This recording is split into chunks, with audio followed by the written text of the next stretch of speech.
I found the tracker on Christmas Eve, flat on my back under my F-150 in the barn workshop. Sub-zero wind screamed through the gaps in the siding. My breath fogged white in the work light.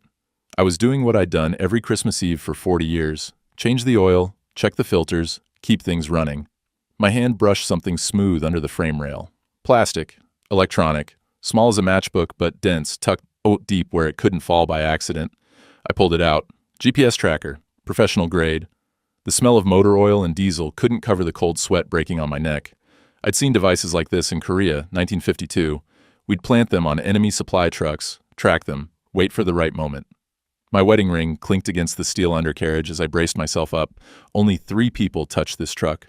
My wife Denise, my son Kurt, or nobody at all. I sat on the frozen concrete, that tracker warm in my palm now from my body heat. I had 3 choices. One of them was my wife. I chose wrong. I slid the tracker into my workbench drawer under a shop rag and walked back to the house. The cold followed me inside, clinging to my coat. Denise was at the stove, stirring something that smelled like beef and onions. She didn't look up when I came in. "Dinner's almost ready," she said. Her voice had that flat quality it had taken on 3 weeks back. Around Thanksgiving, maybe earlier, I'd stopped tracking exactly when. I hung my coat on the peg by the door, watched her. She checked her phone on the counter, then went back to stirring. Her shoulders were tight. "Smells good," I said. She nodded, didn't ask about the truck, didn't ask if I was cold, didn't touch me when I walked past to wash my hands at the sink. The landline rang. She flinched, actually flinched, like the sound startled her. "I'll get it," I said. "No." She turned fast, wooden spoon dripping. It's probably my sister. I'll take it in the bedroom." She grabbed the phone off the wall mount and disappeared down the hall. The bedroom door clicked shut. I dried my hands on the dish towel, listened to the muffled sound of her voice through the wall. Couldn't make out words, but the rhythm was wrong. Too quick, too worried. I pulled my cell phone from my pocket and called Kurt. He answered on the 3rd ring, engine noise in the background. "Hey, Pop, what's up? You still running that Canada route?" I kept my voice low. "Yeah, heading to Saskatoon day after tomorrow. Why?" "Need you to take a package for me. Small thing, just keep it in your cab." Silence on the line. Then, "What kind of package?" "The kind you don't ask about. That okay?" More silence. Kurt was sharp. He knew something was wrong, but he was my son, and we'd rebuilt enough trust in the last year that he didn't push. "Sure, Pop, whatever you need. I'll meet you at the truck stop tomorrow morning, Boxing Day." "Okay." And I heard Denise's footsteps in the hall. "I gotta go. Thanks, son." "Pop, you all right?" "I will be." I hung up as Denise came back into the kitchen. Her face looked pink, flushed. She set the phone back on the wall mount and went straight to the stove. "Who was that?" I asked. "My sister. Christmas stuff."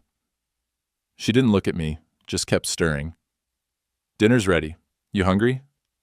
I wasn't, but I sat down at the table anyway and let her serve me a plate of pot roast. It tasted like cardboard, but that might have been my mouth going dry. She ate 3 bites and spent the rest of the meal moving food around her plate. Her phone buzzed twice. She ignored it both times, but her eyes kept flicking to it. "You feeling okay?" I asked. "Fine, just tired." She stood, picked up her plate. "I'm going to bed early. Long day tomorrow." It was 7:30. She kissed the top of my head as she passed, a habit, nothing more, and I smelled her perfume, the expensive kind. The kind she saved for special occasions. It was Christmas Eve. We hadn't been anywhere special. The truck stop parking lot was half empty the next morning. Kurt's rig sat idling near the fuel pumps, chrome gleaming in the weak winter sun. I parked beside it and climbed up to his cab. He had coffee waiting. "Merry Christmas," he said, handing me a cup. "You too." I pulled the tracker out of my coat pocket, still wrapped in the shop rag. Kurt looked at it, then at me. "That what I think it is?" "GPS tracker. Found it under my truck." His jaw tightened. "Who?" "Don't know yet. That's why you're taking it to Saskatchewan." I handed it to him. "Just keep it in the cab. Run your route normal. I need to see who notices." Kurt turned the device over in his hands. "Pop, if someone's tracking you, I know how to handle it. I've handled worse." I drank the coffee. It was too hot, burned my tongue, but I needed something to do with my hands. "How's your route look?" I-80 to Omaha, then north through Sioux Falls, cross the border at Portal. Should be in Saskatoon by Thursday. "Oh, perfect. Call me when you get there. Don't tell anyone else about this, not even your ex-wife." "Wasn't planning to." He looked at me with something like worry, something like respect. You sure you're okay? No, I said, but I will be. I climbed down from the cab and watched him pull out onto the highway. The tracker went with him, heading north on I-80. The morning sun was pale and cold behind thin clouds. My breath steamed. Now I'd wait and see who panicked. Denise's hand had frozen on the spoon last night when I'd mentioned Kurt's Canada run. Just for a second, but I'd seen it. I spent the day pretending everything was normal, watched a basketball game on TV with the volume low. Denise cleaned the kitchen, then disappeared into the bedroom with her laptop, said she was ordering things online, Boxing Day sales. By 10 o'clock that night, I was half asleep in my recliner when her phone rang. She was in the kitchen. I heard her answer, then her voice dropped to a whisper, sharp, urgent. I sat up slow. The TV was still on, some late-night show I wasn't watching. I could hear her moving toward the kitchen doorway, still talking low. Then I did something I hadn't done in 8 years of marriage. I stood up quiet and walked to the bedroom, picked up the landline extension from the nightstand, pressed it to my ear without breathing. The hell is he? A man's voice, angry, panicked. The tracker's showing Saskatoon, Saskatchewan. Did he find it? I don't know. Denise's voice, tight with stress. He didn't say anything, just his normal routine. His normal routine doesn't include Canada, Denise. He's a retired grain elevator operator. He doesn't go anywhere. His son drives trucks. Maybe he found it and put it on his son's rig. Maybe he knows. Silence. I could hear my own heartbeat in my ears. Ray's not smart enough for that, Denise said. Her voice had gone cold, dismissive. He takes everything at face value. It's why this is going to work. You better be right. We're too far in to back out now. I know, baby. Just calm down. Baby. That word hit me like a gut punch. Baby. She hadn't called me that in months, maybe longer.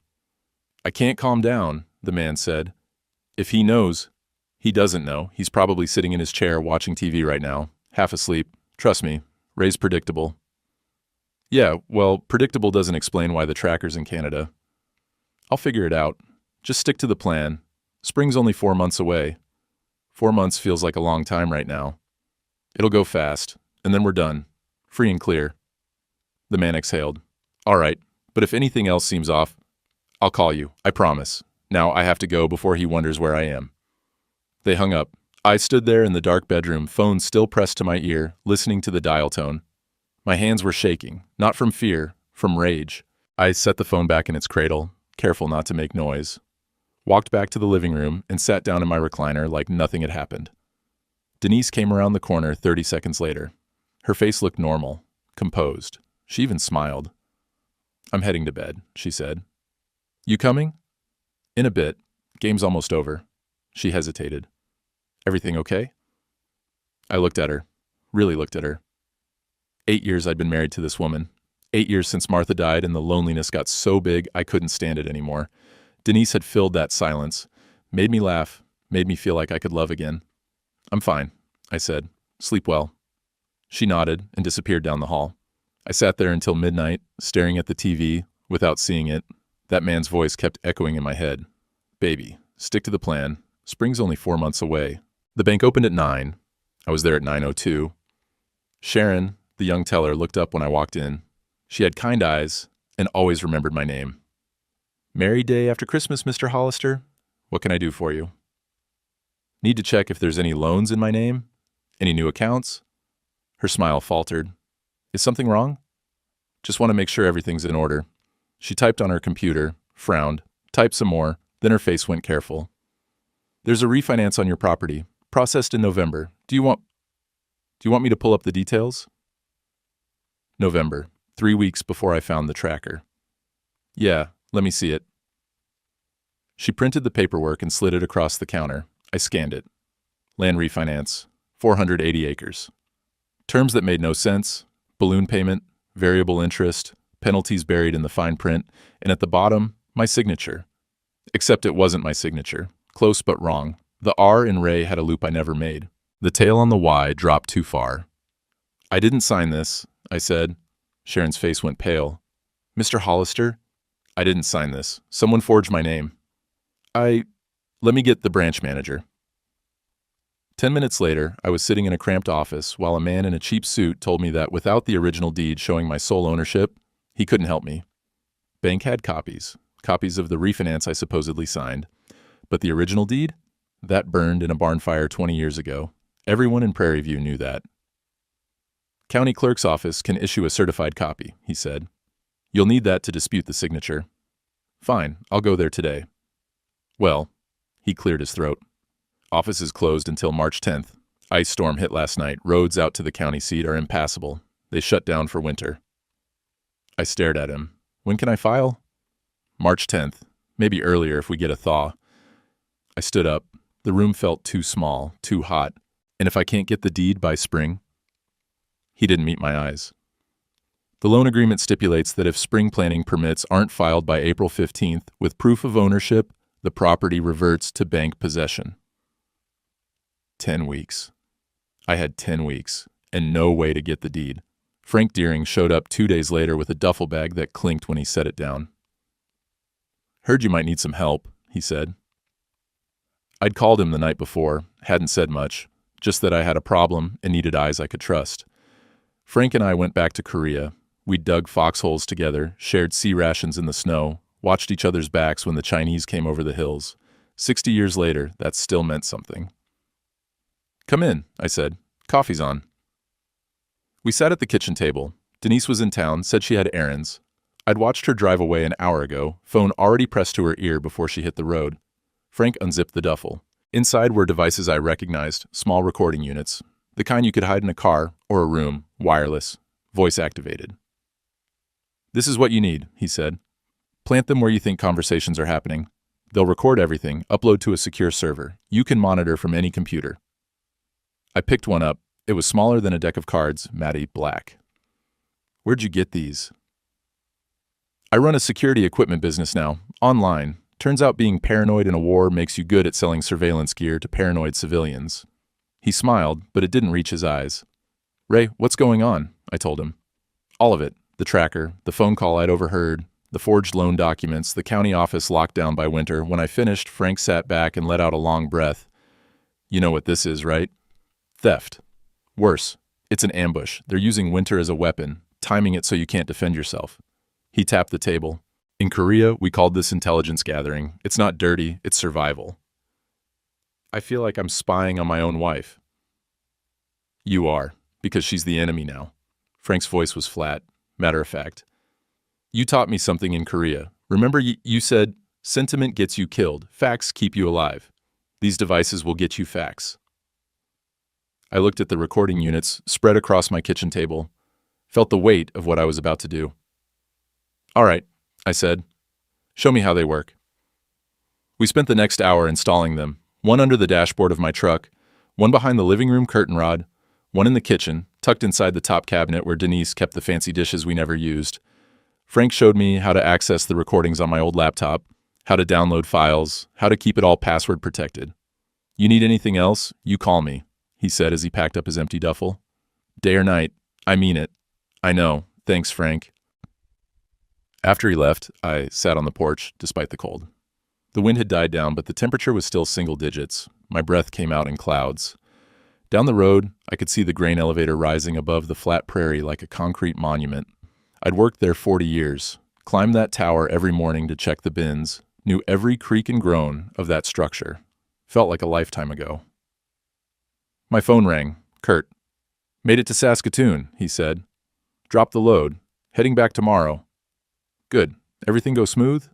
Yeah, but, Pop, I've been thinking about that tracker. You figure out who planted it yet? Working on it. Is it... He paused.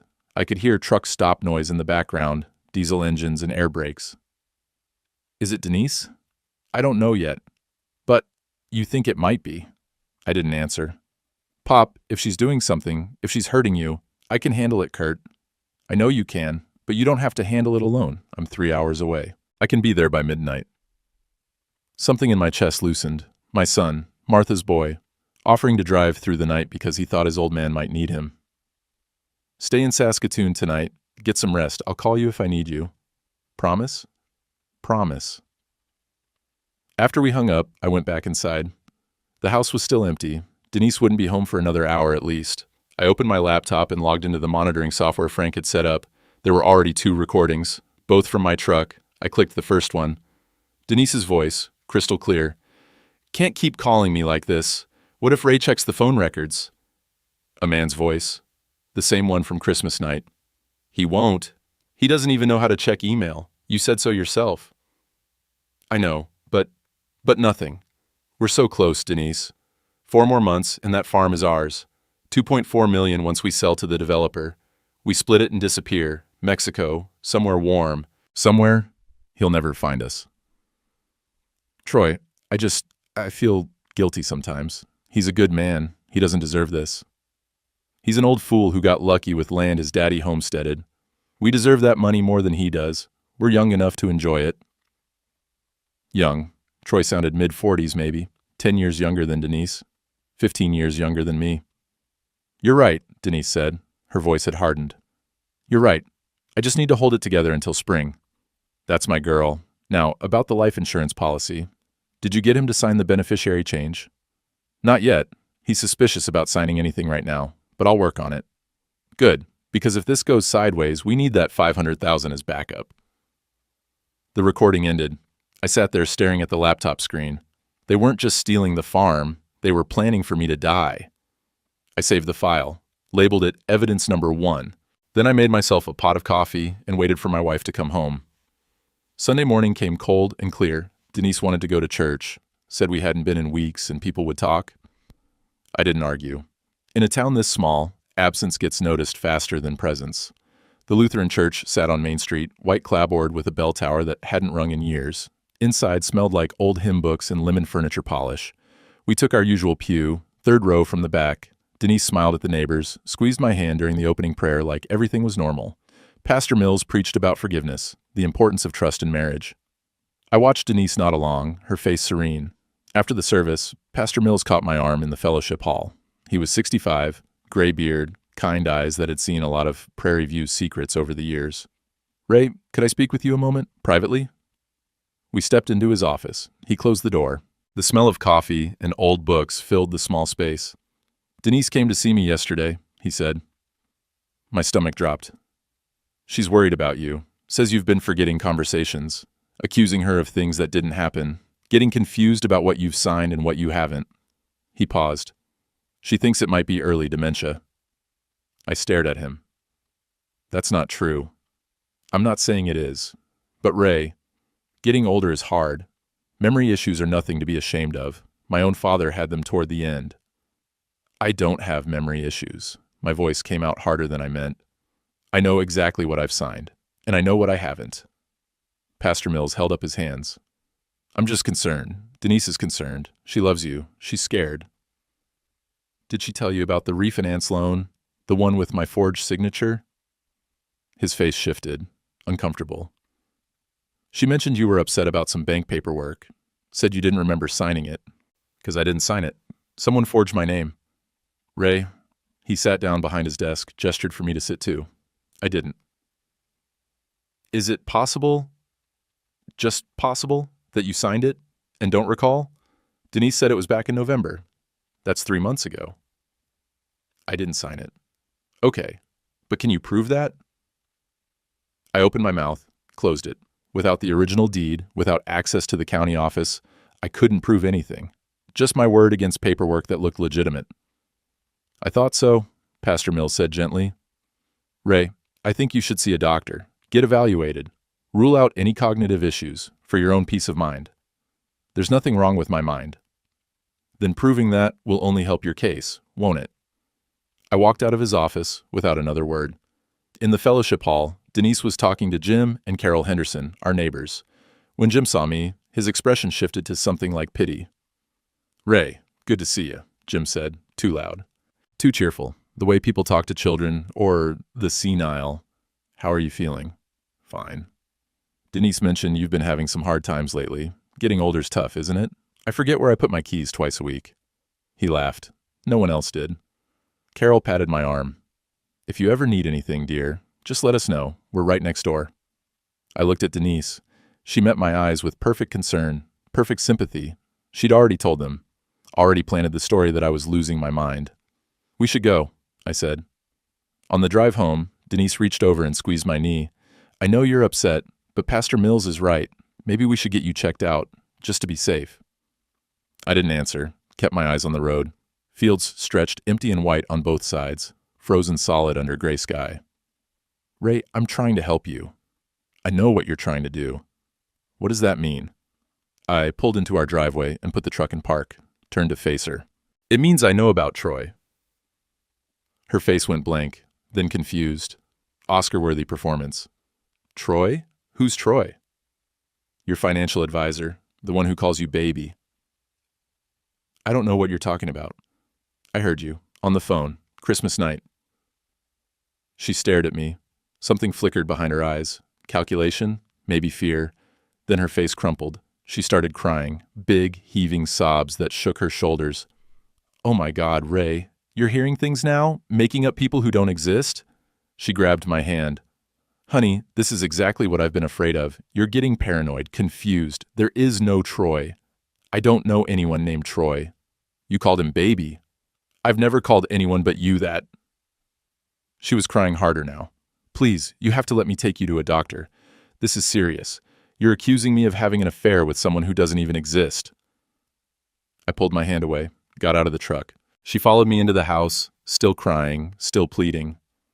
I love you, she said. I would never betray you. But if you keep making these accusations, if you keep acting this way, I don't know what to do. Maybe you need to be evaluated by professionals, for your own safety. Are you threatening to have me committed? I'm trying to help you. I walked to the bedroom and closed the door, sat on the edge of the bed with my head in my hands. Through the door, I could hear her on the phone. Her voice had stopped crying, went flat and businesslike. He knows, she said, or thinks he knows. He accused me of having an affair with you. No, I told him Troy doesn't exist, played it like he's delusional. I don't know, we might need to move faster. I waited until she hung up. Then I opened my laptop and added the church conversation to my notes. Evidence building, but evidence that required me to prove I wasn't crazy first. The next morning, I drove to the grain co-op. Dale Fincher ran the place now, had for 10 years since I retired. The office smelled like diesel and grain dust and burnt coffee, smells I'd lived with for 40 years. Ray! Dale stood up from his desk, shook my hand. Good to see you. What brings you by? Just wanted to check the commodity prices, see how wheat's doing. We talked grain futures for a while. Normal conversation. Then Dale leaned back in his chair, casual-like. Hey, Denise mentioned you might need some help filing your spring planting permit this year. That true? My chest tightened. She said that? Yeah, couple days ago. Said you've been having trouble keeping track of paperwork. He smiled, friendly, pitying. It's no trouble, Ray. I can help you file when the time comes. Done it 100 times. I can file my own permits. Sure. Just offering. In case you forget or something. I stood up. Thanks for the coffee, Dale. Walking back to my truck, I saw Jim Henderson coming out of the hardware store. He waved, called over, Ray, how you feeling today? Any better? From the diner across the street, I could see Carol and 2 other women watching through the window. When they saw me looking, they turned away. Half the town thought I was losing my mind. The other half pitied me. Denise had spent weeks building this narrative, one conversation at a time. One concerned comment to the pastor, one worried mention to the neighbors, one helpful offer to the co-op manager.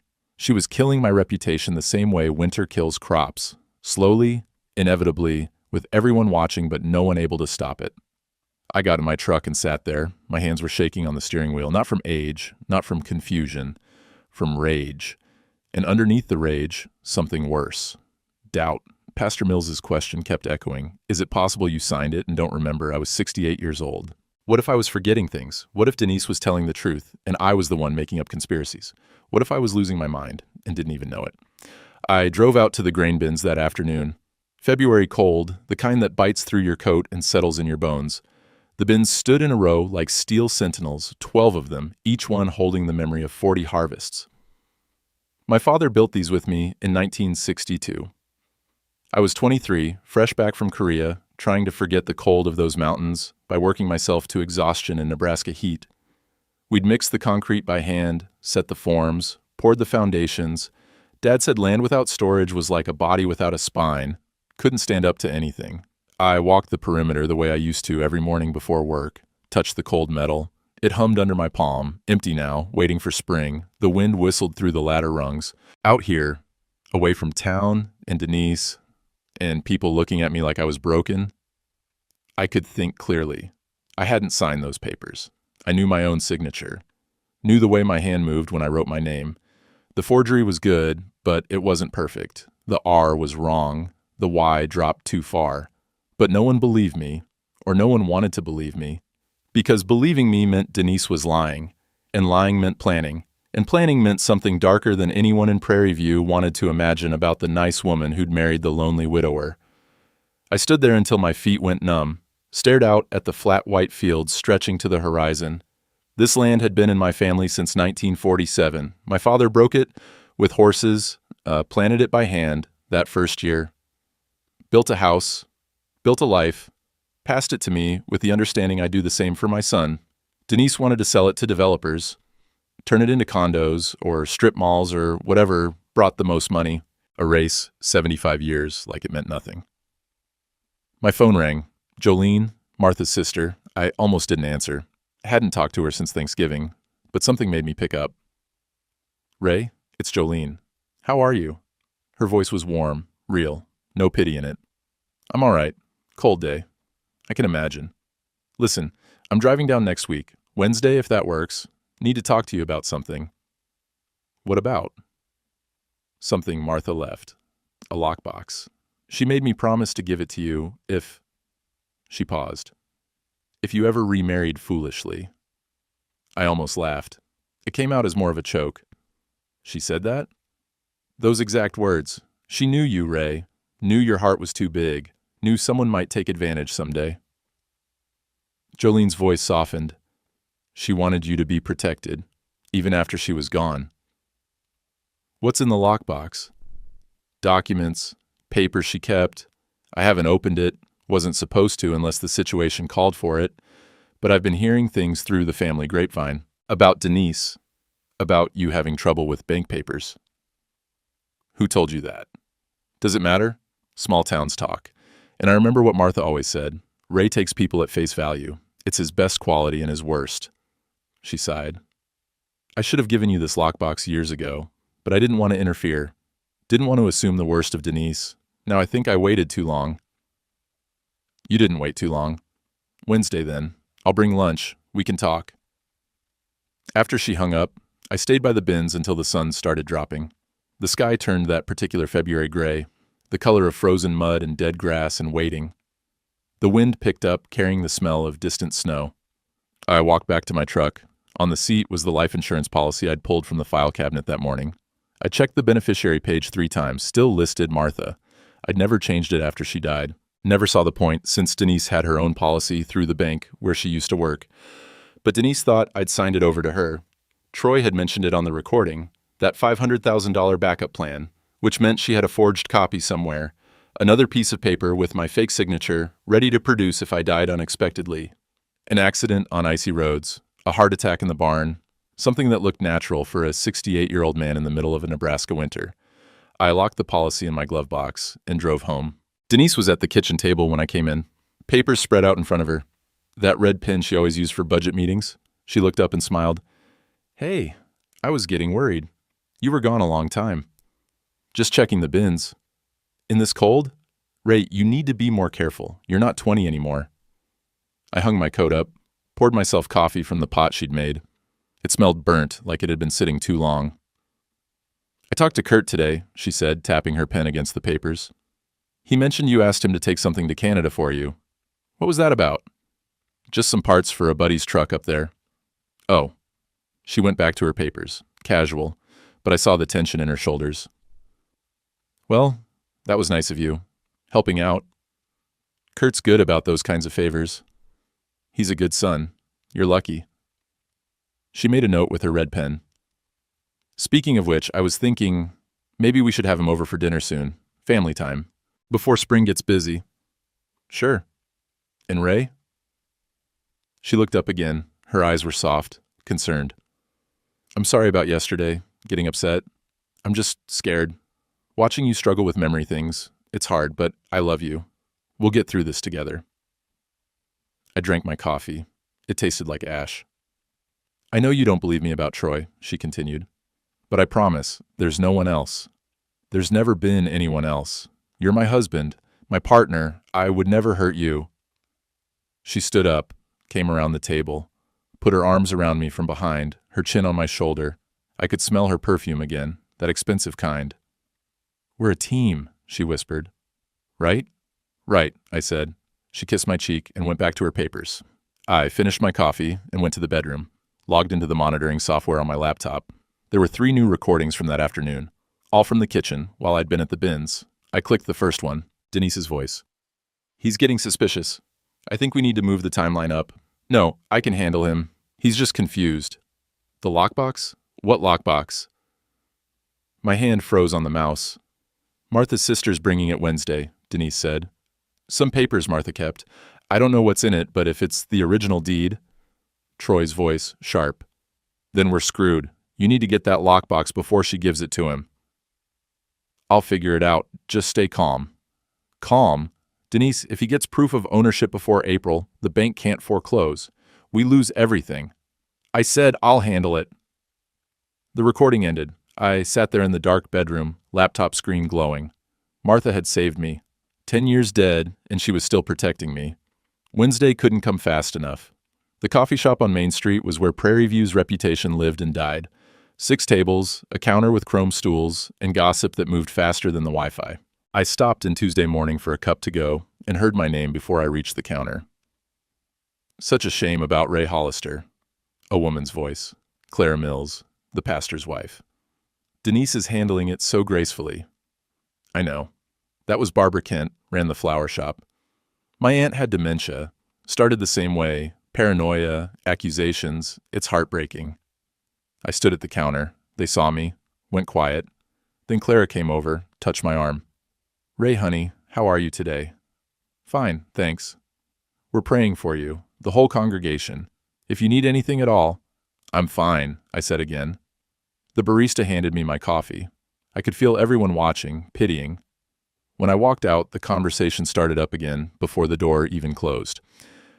At the hardware store, Bill Thompson asked if I needed help carrying a bag of screws to my truck.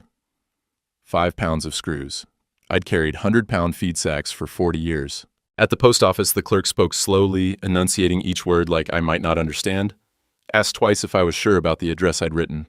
By noon, I'd been treated like a child or an invalid 6 times. Denise's poison had spread through the whole town. Every concerned look, every helpful offer, every careful word was another nail in my reputation's coffin. I drove home and found her car gone, a note on the table. Grocery shopping, back by 3, love you. I had 3 hours. I opened my laptop and downloaded every recording from the past week, burned them onto a CD-ROM, labeled it with the date, locked it in the fireproof safe in the barn where I kept Martha's jewelry and the truck titles. Evidence secured, multiple copies. Then I called Frank. I need phone records, I said. Denise's cell, can you get them? Legally? No. But I know people who can pull call logs if you've got account access. She's on my plan. I pay the bill. Then you've got every right to see them. Log into your carrier's website. I'll walk you through it. 20 minutes later, I was staring at a spreadsheet of numbers. Denise had called one number 47 times between December 20th and January 15th. Different times of day, calls lasting anywhere from 3 minutes to 45. That's your smoking gun, Frank said. Print it, save it. That's evidence of an ongoing relationship. Can you trace the number? Give me 10 minutes. He called back in 8. Registered to Troy Mendez, age 45, address in Grand Island. And Ray, he's got a record. Wire fraud 2019. Charges were dismissed on a technicality, but the guy's dirty. I felt something settle in my chest, cold and certain. Send me everything you've got on him. Already did. Check your email. Ray, you need to be careful. If he's done fraud before, he knows how this works. He's not some small-time operator. Neither am I. So after we hung up, I printed the phone records. Printed Troy's background, added them to the evidence file. The stack was getting thick. Audio recordings, phone logs, bank documents with forged signatures, a paper trail that told a clear story. But I still didn't have the one thing that mattered. Proof the farm was mine. Wednesday morning, Jolene's sedan pulled into the driveway at 11 sharp. She was 70, gray hair cut short, wearing a practical coat and boots. She had Martha's eyes, that same clear blue that saw through pretense. She hugged me on the porch, smelled like lavender and winter air. You look tired, she said. Haven't been sleeping much. I bet. She went to her trunk and pulled out a metal lockbox about the size of a shoebox. Old, dented, locked with a combination dial. Let's go inside. It's freezing out here. In the kitchen, she set the lockbox on the table. Kurt was already there. I'd called him last night, asked him to come home for this. He'd driven straight through from Omaha. Martha gave me this 3 months before she died, Jolene said. Made me promise 2 things. First, don't open it. Second, give it to Ray if he ever remarried someone who tried to take advantage. How did she know? I asked. She didn't, but she knew you. Knew you'd be lonely. Knew you'd want companionship and might not be careful enough about who you let in. Jolene's voice cracked. She loved you so much, Ray. Wanted you to be happy, but she also wanted you protected. She spun the combination dial. 3 turns. A click. The lid opened. Inside were papers, documents, photographs, and on top, a handwritten note in Martha's familiar script. Ray, if you're reading this, someone tried to take our land. You have proof here. I kept it safe. Don't let them win. Love always. M. I picked up the first document. Thick paper, brown with age, handwritten in careful script, land deed, original, dated November 3rd, 1947, signed by Ray Hollister Sr., my father, homestead claim, 480 acres in Dawson County, Nebraska. Beneath it were photographs, my father and grandfather standing in front of the first grain bin, me as a boy, holding a shovel helping pour concrete, Martha and me on our wedding day, young and smiling, with the farmhouse behind us. And beneath that, birth certificates, marriage licenses, property tax records going back 75 years, every piece of paper that proved this land belonged to my family, that I was the rightful owner, that Denise's forged refinance was fraud. My hands were shaking. I set the deed down carefully, like it might crumble. She kept everything, I said. She was a farmer's wife, Jolene replied. She knew what mattered. Kurt leaned over, looked at the deed. Pop, this is it. This is what you need. The county office opens March 10th, I said. 5 days. I can file this. Prove ownership, contest the refinance. And then, Kurt asked. I looked at him, at Jolene, at Martha's handwriting on that note. Then I take everything back. That night, I couldn't sleep. Lay in bed next to Denise, listening to her breathe, steady, peaceful, the breathing of someone with a clear conscience. I got up at 2 in the morning and went to the barn. The workshop was cold, smelled like oil and metal and old wood. I sat on the stool by my workbench, the same one I'd sat on for 40 years when I needed to think. The lockbox was in the safe. The deed was in the safe. In 5 days, I could file it at the county office. Prove ownership, contest the refinance, expose Denise and Troy for what they were. But then what? I'd been planning the grain elevator testimony for weeks. Dale had agreed to let me use the loudspeaker for an emergency co-op meeting. Frank had the audio evidence ready. Kurt had the phone records. Sharon from the bank had agreed to testify about watching Denise practice my signature. Saturday morning, 9 o'clock, I'd call the meeting, climb that tower, and broadcast everything to the whole town. Every recording of Denise and Troy planning, every forged document, every lie, it would destroy her. Not just her reputation, her entire life. Her family would disown her. She'd have to leave Prairie View, leave Nebraska maybe, start over with nothing. And Troy, he'd go to jail. Wire fraud, forgery, conspiracy, years in prison. I could do it. I had every right to do it. They'd tried to steal my father's land, tried to make me look senile, planned for my death. But sitting there in the cold barn at 2 in the morning, I kept hearing Martha's voice. Is this what you want to be? Martha had been gentle, kind. She'd believed in second chances, in forgiveness, in letting the legal system handle things quietly rather than burning everything down in public. But Martha had also been the one who kept that lockbox. Who prepared for the possibility that I'd be betrayed? Who made Jolene promise to protect me? Sometimes protection meant fighting back. At 7 that morning, Pastor Mills knocked on the barn door. I heard his footsteps, then his voice. Ray, you in here? I'd called him an hour earlier, asked him to come by, needed to talk to someone who wasn't family, wasn't involved, wasn't compromised by Denise's lies. Come in, Pastor. He stepped inside, his breath fogging. He wore his heavy coat and a wool cap, looked around the workshop, tools hanging on pegboard, the organized chaos of a working man's space. You wanted to talk, he said. I want to know if revenge and justice are the same thing. He was quiet for a moment, then he pulled over a milk crate and sat down. Why don't you tell me what's really going on? So I did. All of it. The tracker, the recordings, Troy, the forged loan, the lockbox, the evidence I'd collected over 2 months, the plan for Saturday's public testimony. When I finished, Pastor Mills sat there with his hands folded, staring at the concrete floor. "My God," he said quietly. "Ray, I owe you an apology. I believed her. We all believed her." "I know. And now you want to expose her publicly. Make sure the whole town knows what she did. Isn't that justice?" "It's one form of justice. There are others." He looked up at me. "You could file a police report. Let the sheriff handle it. Quiet, legal, no spectacle." "The sheriff is Jim Henderson's cousin. Jim thinks I'm senile. You think the sheriff will take my side?" Pastor Mills grimaced. "Probably not. Not without overwhelming evidence. Which I have, but which no one will believe unless they hear it themselves. All of them. At once. So there's no room for doubt. So you climb that grain elevator and play the recordings for the whole town." "Yes." "Destroying Denise's reputation, her family relationships, her entire life."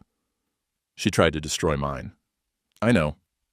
He stood up, walked to the barn door, looked out at the gray morning. "Ray, I can't tell you what to do. I'm not going to quote scripture about turning the other cheek or forgiveness. You've lived long enough to know when that applies and when it doesn't. But I will ask you this. What would Martha want?" "Martha saved the lockbox. She prepared for this." "She prepared for you to defend yourself.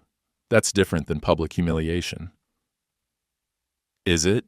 Denise humiliated me, made the whole town think I was losing my mind.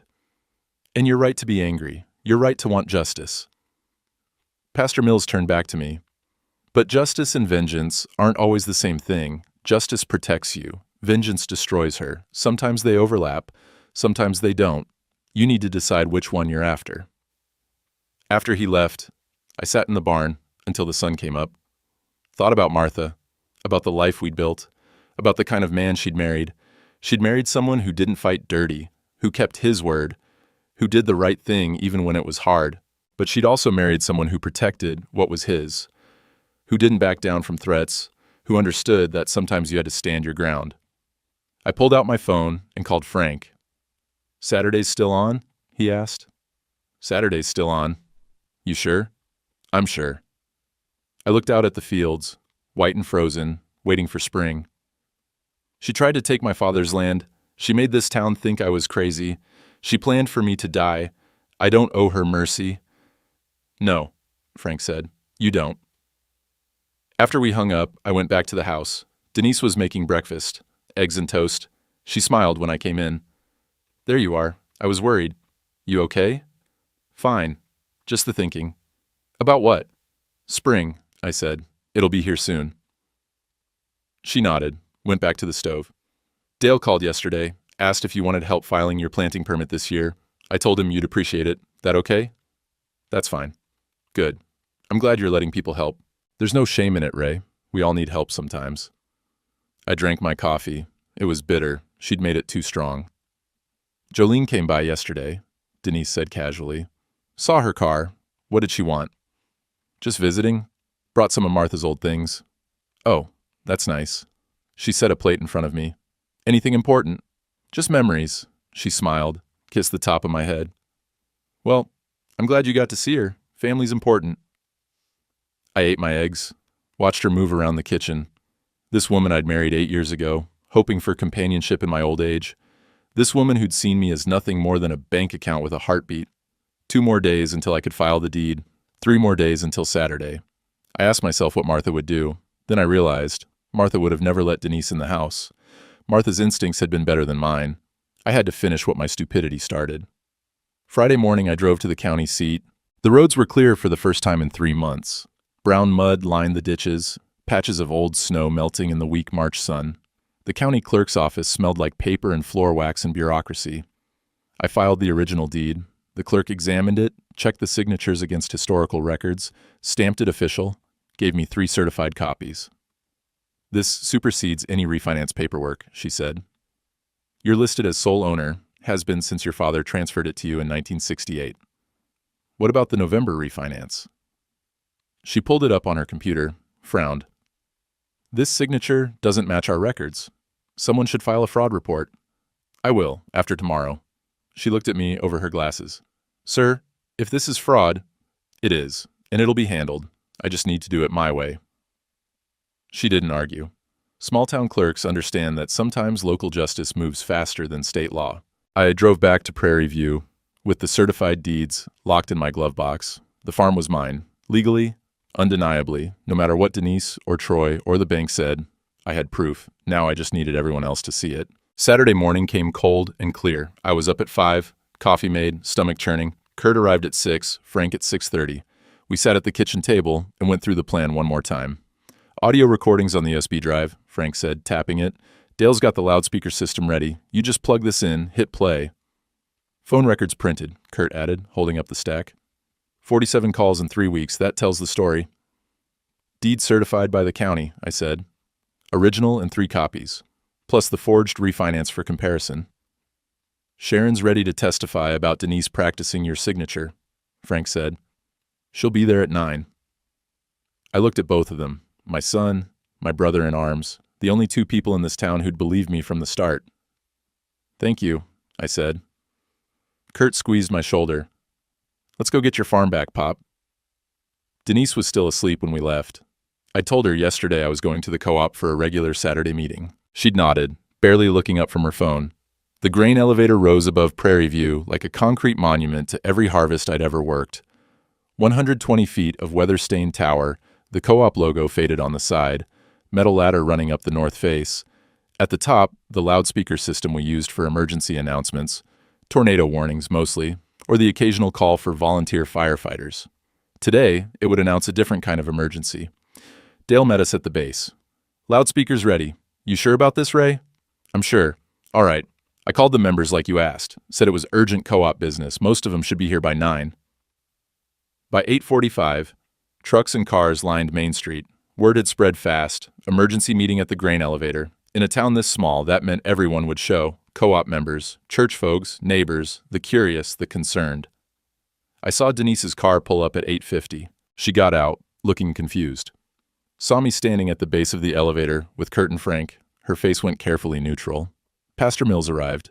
Jim and Carol Henderson, Bill Thompson from the hardware store, Sharon from the bank, looking nervous but determined, Barbara Kent, Clara Mills, the sheriff, Jim's cousin, leaning against his cruiser with his arms crossed. 50 people, maybe more. Standing in the gravel lot, breath steaming in the cold morning air, the smell of diesel and coffee and mud hung over everything. At 9 o'clock exactly, I started climbing. The ladder was cold under my hands, metal rungs crusted with old ice. My heart pounded, not from exertion but from knowing what came next. 120 feet, 40 rungs. I'd climbed this every morning for 40 years, but I was 68 now. Hadn't made this climb in a decade. Pop, you don't have to Kurt called up. Yeah, I said, I do. 20 feet up, 40. The crowd below got smaller. I didn't look down, just kept climbing. My hands ached from the cold. My breath came harder. 60 feet, 80, 100. At the top there was a small platform, room for one person. The loudspeaker system mounted to the rail, weathered but functional. I pulled the USB drive from my pocket with shaking hands, plugged it into the control box. The system hummed to life. Below, the crowd had grown, maybe 70 people now. I could see Denise standing near her car, arms crossed. Troy had appeared from somewhere, tall, younger than me, wearing an expensive jacket. He stood next to Denise, close but not touching, smart. I flipped the microphone switch. Feedback squealed across the lot. Everyone looked up. I'm 68 years old, I said. My voice boomed from the speakers, echoing off the buildings on Main Street. I've been called forgetful, been called confused, been pitied. Today you'll hear why. I pressed play on the first recording. Denise's voice crackled through the speakers. Can't keep calling me like this. What if Ray checks the phone records? Troy's voice. He won't. He doesn't even know how to check email. The crowd shifted, murmured. Denise's face went white. I let the recording play. All of it. The conversation about the farm, the $2.4 million from the developer, Mexico, the plan to split the money. When it ended, I played the second recording. Troy talking about the life insurance policy, the $500,000 backup plan. If this goes sideways, we need that money. Denise started crying. He's lying. Those recordings are fake. I held up the phone records. 47 calls between December 20th and January 15th. 47 conversations with a man she claims doesn't exist. Kurt stepped forward from the crowd, held up his own copy. I pulled these from our family plan. They're real. Then I held up both documents, original deed in one hand, forged refinance in the other. This is my father's deed, dated 1947, certified by the county clerk yesterday. This, I held up the refinance, is a forgery. My signature, but not my hand. Denise screamed up at me. You're confused. You signed it and don't remember. Then let's ask someone who was there, I said. Sharon stepped forward, young, scared, but her voice was steady. I'm a teller at First National. November 18th, Denise Hollister came to my window. She practiced Ray's signature on 3 deposit slips before going to see the loan officer. When she finished, she said, "Old men are so easy to imitate." The crowd turned to look at Denise, silent, judging. I reported it to my supervisor, Sharon continued. He's standing right there. A middle-aged man in a suit, the bank VP, stepped forward, nodded. His face was grim. I received the report. I should have acted on it. That's on me. Troy moved then, started toward his car, but Sheriff Henderson stepped in front of him. Think you better stay, Mr. Mendez, the sheriff said. Pastor Mills walked to the base of the elevator, looked up at me. His face was full of sorrow and something like respect. He mouthed 2 words, "I'm sorry." I looked down at Denise. She was still crying, mascara running down her face. But her tears weren't for shame. They were for being caught. This farm is mine, I said into the microphone. It was my father's. Now it's mine. Someday it'll be my son's, and no one is taking it from us. The sheriff arrested Troy on the spot. Wire fraud, forgery, conspiracy to commit theft. Troy didn't fight it, just stood there with his hands behind his back while the cuffs clicked shut. His expensive watch caught the morning sun. Denise ran to her car. No one stopped her. She peeled out of the gravel lot, tires spinning, spraying mud, headed east out of town. I watched until her taillights disappeared. I climbed down slow. My legs shook. Halfway down, Kurt steadied the ladder from below. Easy, Pop. Take your time. When my boots hit gravel, the crowd was still there, silent, processing. Then Dale stepped forward and shook my hand. I'm sorry, Ray. We should have believed you. Pastor Mills was next. I failed you. I should have listened. One by one, they came, apologized, shook my hand. Some of the women were crying. Jim Henderson looked like he'd been gut-punched. I called you senile, he said. To your face. I'm so sorry. You didn't know, I said. She was convincing. That's no excuse. The bank VP approached last. Mr. Hollister, the refinance is void. We'll have the paperwork corrected by Monday, and I'm placing a fraud alert on your accounts. No one touches anything without your direct authorization. Appreciate it. For what it's worth, I'm sorry. We should have caught this sooner. By 10 o'clock, the crowd had dispersed. Just me, Kurt, and Frank standing in the empty lot. The grain elevator cast a long shadow across the mud. Hell of a morning, Frank said. Yeah. What now? I looked at the elevator, at Main Street, at the flat prairie stretching in every direction. Now I file the spring planting permit. Get the wheat in the ground, do what I've always done. 2 weeks later, Denise filed for divorce from a motel in Iowa. Her lawyer sent the papers. I signed them without reading the details. Didn't matter. I'd already won. Troy's trial was set for June. The prosecutor said it was an open and shut case. Wire fraud carries 5 to 7 years. With his prior record, probably closer to 7. Denise tried to come back once, showed up at the farm on a Thursday afternoon while I was changing the oil in the tractor. Kurt was in the barn, saw her pull up, came to stand beside me. Ray, please, she said. Can we talk? No. I made a mistake. I was scared. Troy convinced me. You practiced my signature at the bank. You called me an old fool. You planned for me to die. I set down the wrench, stood up. You don't get to blame Troy for that. Where am I supposed to go? My family won't talk to me. I have nothing. Should have thought about that before. She stood there crying for another minute. Then she got in her car and left. I never saw her again. Her parents came by the next week, apologized, said they'd disowned her, didn't want me to think they'd known about any of it. I don't blame you, I told them. Sometimes people hide who they really are. Late April came warm and wet, the kind of weather that wakes up the soil. Kurt had quit his trucking job, moved back to the farm. Said he'd been thinking about it for years but never had a reason to come home. Now I do, he said. Someone's got to help you plant this wheat. We worked side by side. 2 tractors, 2 planters, parallel rows across 480 acres. The smell of diesel and turned earth filled the air, rich, alive, the smell of starting over.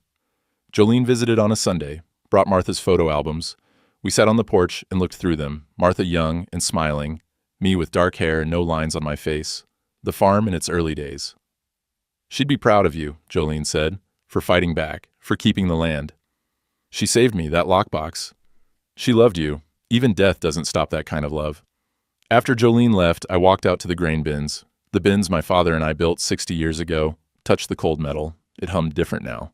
Not empty, full of potential, full of the next season. Kurt's truck pulled up behind me. He got out, walked over.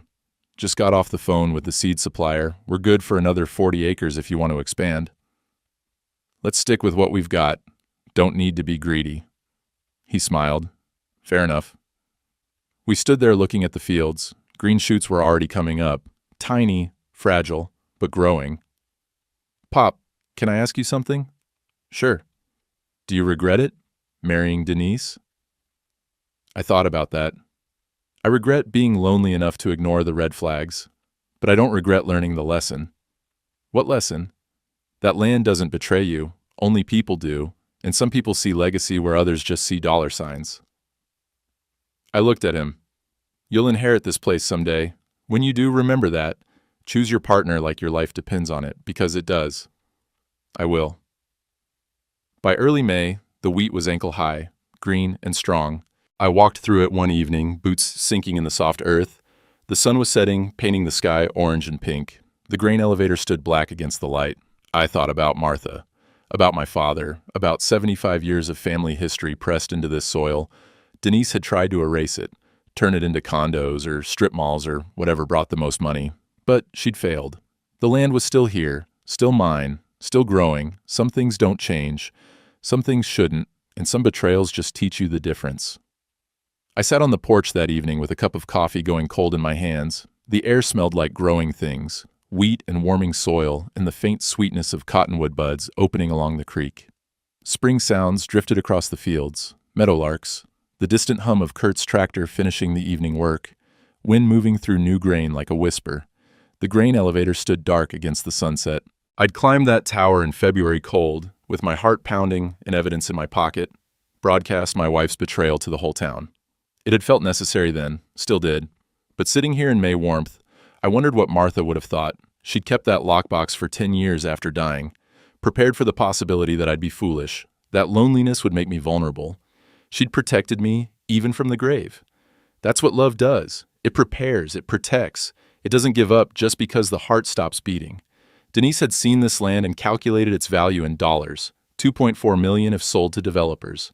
Martha had seen this land and understood its value in generations, in wheat planted by my father's hands, in grain bins we built together when I was 23, in the continuity of work and weather and seasons that don't change just because people do. Some folks see land, other folks see legacy. I heard boots on the porch steps. Kurt joined me with his own coffee, settling into the chair Martha used to occupy.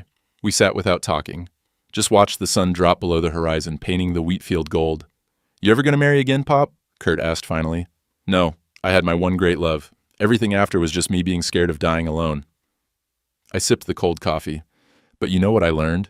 Being alone isn't the same as being lonely. And being with the wrong person is lonelier than any empty house. That's pretty wise for an old man. Don't let it get around. Might ruin my reputation. He laughed. We fell quiet again. The tractor engine shut off in the distance. End of the day's work. Tomorrow we'd start again. That's how farming works. That's how life works. You plant, you tend, you harvest, you start over. Trust is like that too, I thought. You prepare the soil careful, plant the seed in the right season, wait for it to grow, but you don't plant in drought. You don't trust someone who's thirsty for what you have instead of who you are. My father broke this land with horses in 1947, plowed it by hand that first year, built a house and a life from nothing but dirt and determination and the belief that some things are worth holding on to. I'd kept it with patience and evidence in one cold climb up a grain elevator. Kurt would pass it on with wisdom. That's how legacies work. Not in money or comfort or easy choices, but in holding the line when everything tells you to let go.